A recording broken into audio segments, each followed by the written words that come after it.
long before the glory, and well before all of the money. All they wanted to do was play. The sport that we play as a team with our friends in the warm months of the year. I think respecting the game is very important. It's crazy, man. He stands out there all day and hits rocks, but I love the game. You got to go out and go play in the dirt and get dirty and then get in trouble for it. The voices from the boys of summer, the greatest third baseman ever, a journeyman pitcher who has been around long enough to win more than 250 games, a down-home manager who has led his team to back-to-back World Series, and a young slugger who could rewrite the record books. These are their words. How their love began for the game they play.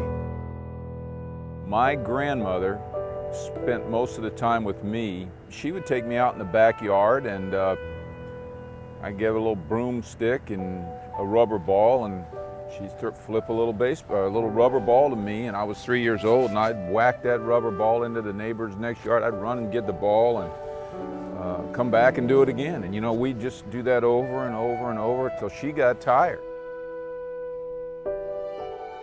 We would go to a softball diamond or a bigger baseball field, and my dad would throw batting practice, and my mom and my sister would shag fly balls. So it became a family thing. I want to say I started hitting rocks when I was probably about 6 or 7 years old.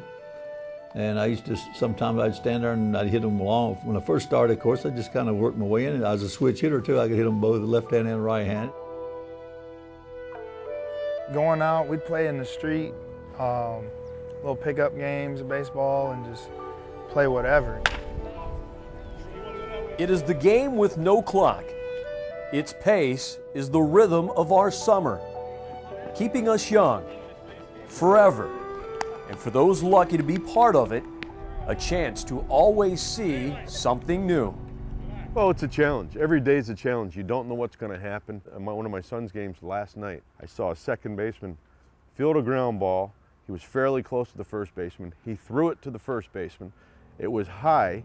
It hit the top of the first baseman's glove. It popped up and went back towards the second baseman, and he caught it. I mean, I've never seen that in my life. I love to come to the ballpark just as much as I ever did.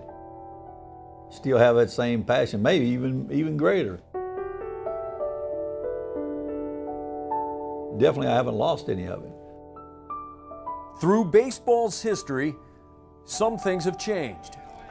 The riches of success are far beyond anything men named Cartwright, Spalding, or Cobb could have ever imagined. But by simple measures, what made this game great survived. You know, why the bases are 90 feet? You know, why aren't they 91? Why aren't they 87? And it would probably change the game greatly if they were longer or shorter. You know, why is the mound 60 feet 6 inches? You know, and those two things in this game of baseball have never changed. So special that as a shortstop, which I was back then, I could go in the hole, and if I fielded the ball cleanly and came up throwing and threw a strike to first, I'd nip that runner. You know, you always nip the runner. I think that the big goal is to try to keep the game free and easy and fun. Just like it was when you were a kid. The pastime continues to be passed on to those young enough to look at it simply as play. Then, later to learn how a simple game can give so much, if taught and learned with a love and a respect for those who kept it just a game.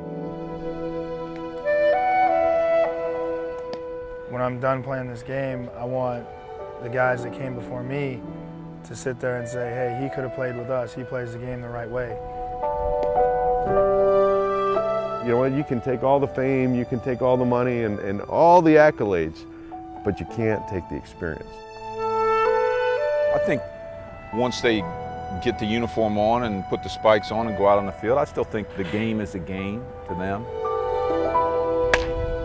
Actually, I felt like in baseball, I don't think I've ever gone to work. I mean, I look at that, hey, look, I've spent all my life, I hadn't had to work. That's pretty good.